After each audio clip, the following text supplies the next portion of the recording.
আসসালামু আলাইকুম ভিউয়ার্স, আশা করি আপনারা সবাই ভালো আছেন। এসএম কোডিং ইনস্টিটিউটের পক্ষ থেকে আমি সাদ সিএসএস টিউটোরিয়াল পর্বে আপনাদের জানাই স্বাগতম, অনেক অনেক শুভেচ্ছা। আজকের সিএসএস এর এই 14তম পর্বে আমরা শিখব লিস্ট স্টাইল নিয়ে, কিভাবে আমরা সিএসএস এর সাহায্যে লিস্টে স্টাইল করতে পারি। তো চলুন শুরু করা যাক আমাদের আজকের এই ভিডিওটি। তো আজকের পার্টটির জন্য আমি দুইটা ফাইল তৈরি করেছি, একটা হচ্ছে list.html এবং একটা হচ্ছে list.css, এবং এই দুইটা ফাইলে আমি কিছু কোড লিখে রাখছি আগে থেকে। এখানে একটা লিস্ট তৈরি করে রাখছি জাস্ট, ঠিক আছে। আমরা যেহেতু লিস্টের সিএসএস লিখব, সো আমরা একটা লিস্ট তৈরি করে রাখছি অ্যান্ড এখানে আমি সিএসএস কোড লিখব, ঠিক আছে। তো এই দেখেন আমাদের এই ফাইলটা এরকম আসে। অ্যান্ড আমরা জানি লিস্ট, আমরা HTML এর মধ্যে দেখছিলাম লিস্ট হচ্ছে গিয়ে দুই প্রকার, একটা হচ্ছে গিয়ে আনঅর্ডার্ড লিস্ট আর একটা হচ্ছে গিয়ে অর্ডার্ড লিস্ট, একটা হচ্ছে ইউএল আর একটা হচ্ছে ওএল, ঠিক আছে। তো আমরা ফার্স্ট অফ অল ইউএল নিয়ে কাজ করি। তো আমরা ফার্স্ট অফ অল যেই স্টাইলটা দেখব সেটা হচ্ছে গিয়ে আমরা আগে ইউএলটাকে ধরি, ঠিক আছে। ধরে আমরা এখানে একটা প্রপার্টি ইউজ করব, সেটা হচ্ছে গিয়ে লিস্ট স্টাইল টাইপ, ঠিক আছে। আমাদের এই লিস্টের যে স্টাইলটা থাকবে তার টাইপ কীরকম থাকবে, আমরা এখানে দিতে পারি সার্কেল, তারপর এখানে সার্কেল দেওয়া আছে, আমরা এখানে স্কোয়ার দিতে পারি। স্কোয়ার যদি দেই তাহলে এখানে দেখেন এই যে স্টাইলটা আছে এটা কিন্তু একটু চেঞ্জ হয়ে যাবে, এটা কিন্তু স্কোয়ার হয়ে গেছে। আমি একটু জুম আউট করি, এখানে দেখেন এটা কিন্তু স্কোয়ার হয়ে গেছে। তারপর এখানে যদি আমরা দেই সাপোজ সার্কেল, আচ্ছা এইটা আরেকটা ভ্যালু আছে, এটা দিলে কি হয় আমরা একটু দেখি। এই যে দেখেন কোন একটা স্টাইল পাইছে আসলে। আর এখানে আমরা সার্কেল দিলে জাস্ট সার্কেল চলে আসবে, ঠিক আছে। এটা ভুল করছি, সার্কেল না, ঠিক আছে, এটাই হচ্ছে। আর কি কি ভ্যালু আছে আসলে লিস্ট স্টাইল টাইপের, স্টাইল, সরি ইমেজ না, টাইপ, আমরা W3 স্কুলে যেতে পারি। এখানে দেখেন স্কোয়ার আপার রোমান আলফা, ওকে, আপার আলফা।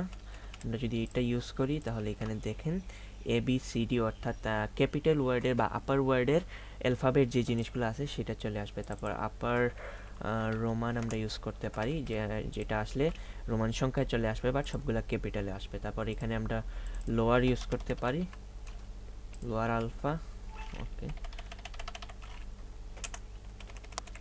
লোয়ার আলফা ইউজ করলে তাহলে স্মল ওয়ার্ডে বা লোয়ার কেসে যে অ্যালফাবেটগুলো আছে সেটা চলে আসবেন, ঠিক আছে। তো এই গেল একটা জিনিস। তারপরে যে জিনিসটা আছে সেটা হচ্ছে কি একটা লিস্ট স্টাইল পজিশন, ঠিক আছে। লিস্টের যে স্টাইলটা আছে সেটার একটা পজিশন আমরা দিতে পারি, সেটার একটা ভ্যালু হচ্ছে গিয়ে ইনসাইড, এবং ইনসাইড দিলে আপনারা দেখেন জিনিসটা কীরকম আসে। এটা নর্মালি এরকমই আসতেছে। আবার আউটসাইড যদি দিয়ে দিই, আসলে আমার লিস্টের মধ্যে ইয়ে আছে, আমরা যদি একটু এখান থেকে দেখি তাহলে আমরা ডিফারেন্সটা বুঝতে পারবো। লিস্ট আমরা সার্চ করি সাপোজ লিস্ট স্টাইল পজিশন, ঠিক আছে। এখানে দেখেন এই দুইটার মধ্যে যদি আমরা একটু পার্থক্য দেখতে চাই তাহলে এখানে আমরা বুঝতে পারবো আসলে। এখানে দেখেন এই যে এইখানে একটা ইউজ করছে, এটার মধ্যে দিছে আউটসাইড, আউটসাইড দেওয়ার ফলে এখানে দেখেন যে এটা কিন্তু লিস্টের যে স্টাইলটা আছে সেটা বাইরে পাচ্ছে কন্টেন্টের, আবার ইনসাইড যেটা আছে সেটা কিন্তু ভিতরে পাচ্ছে। আচ্ছা আমি যদি এটা কপি করে নেই, সাপোজ কপি করলাম অ্যান্ড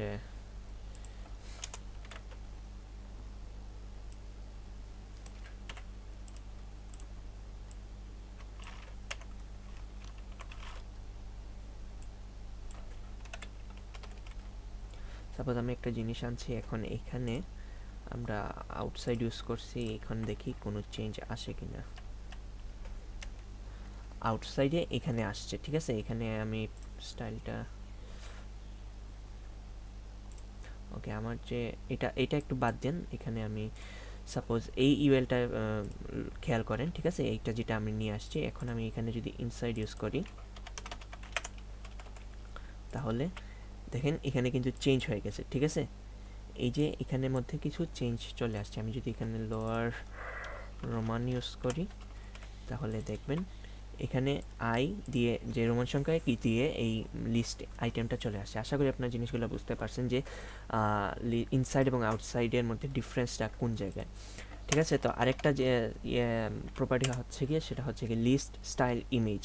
এখানে আপনি একটা ইমেজ দিতে পারেন, সাপোজ ইউআরএল দিয়ে একটা ইমেজের লিঙ্ক দিবেন। আমার এখন কোনো ইমেজ নাই, সো আপনি যদি এখানে দেখেন SW3 স্কুলে লিস্ট স্টাইল ইমেজ, এখানে দেখেন তারা ইমেজটা ইউজ করছে, ঠিক আছে? আপনি যদি এখানে দেখতে চান তাহলে এই যে দেখেন ULLI দিয়েছে, একটা লিস্ট তৈরি করছে অ্যান্ড এখানে লিস্ট স্টাইল ইমেজ ইউজ করছে, যার ফলে এই জিনিসটা চলে আসছে একদম ইজি।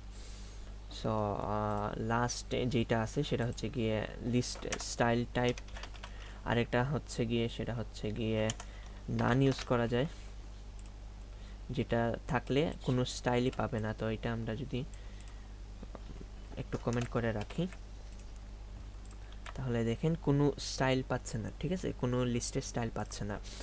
সো আশা করি জিনিসগুলো বুঝতে পারছেন। এখন লাস্ট অফ অল আমি একটা জিনিস দেখাবো, সেটা হচ্ছে গিয়ে এই যে list style type position image দেখলাম, এটার একটা শর্ট হ্যান্ড প্রপার্টি হচ্ছে গিয়ে জাস্ট লিস্ট স্টাইল। তো লিস্ট স্টাইল আপনি এখানে দিতে পারেন লোয়ার রোমান, তারপর হচ্ছে গিয়ে ইনসাইড, আর ইমেজ যেহেতু নাই আমরা জাস্ট এটা খালি রাখলাম।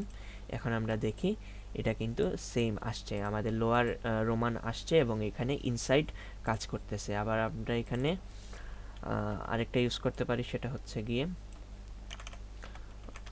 আপার আলফা, ঠিক আছে? তাহলে এখানে দেখেন ক্যাপিটাল ওয়ার্ডে বা আপার কেসে সবগুলাকে অ্যালফাবেট পাবে অ্যান্ড এখানে লিস্ট স্টাইলটা হচ্ছে ইনসাইড। আমরা এখানে আউটসাইডও ইউজ করতে পারি, সরি আউটসাইড, তাহলে দেখেন এটা বাইরের দিকে পাবে। সো আশা করি জিনিসগুলো বুঝতে পারছেন অ্যান্ড এই জিনিসটা প্র্যাকটিস করবেন। আপনারা কোনো প্রবলেম ফেস করলে এই যে এখানে W3 স্কুল আছে, এখান থেকে আপনি যে কোনো জিনিসটা আপনি দেখতে পারেন। এখানে দেখেন লিস্ট স্টাইল টাইপ আছে, পজিশন আছে, তারপর আপনার ইমেজ আছে এবং এই যে শর্ট হ্যান্ড প্রপার্টি যেটা দেখতে পারতেন এটাও আছে। এখানে বলে দিছে কিভাবে এটা ইউজ করতে হয়। The list style property is shorthand for the following properties. এই যে তিনটা প্রপার্টি আছে এটার ফলোয়িং বা এইটার নিয়েই আসলে এই শর্ট হ্যান্ড প্রপার্টিটা ইউজ করা হয়েছে। সো দেখা হচ্ছে নেক্সট ভিডিওতে, আমরা CSS অন্য কোনো একটা টপিক নিয়ে কথা বলবো। টিল দেন ভালো থাকেন, সুস্থ থাকেন এবং এই জিনিসগুলো অবশ্যই প্র্যাকটিস করেন ভালো করে। সবাইকে আল্লাহ হাফেজ।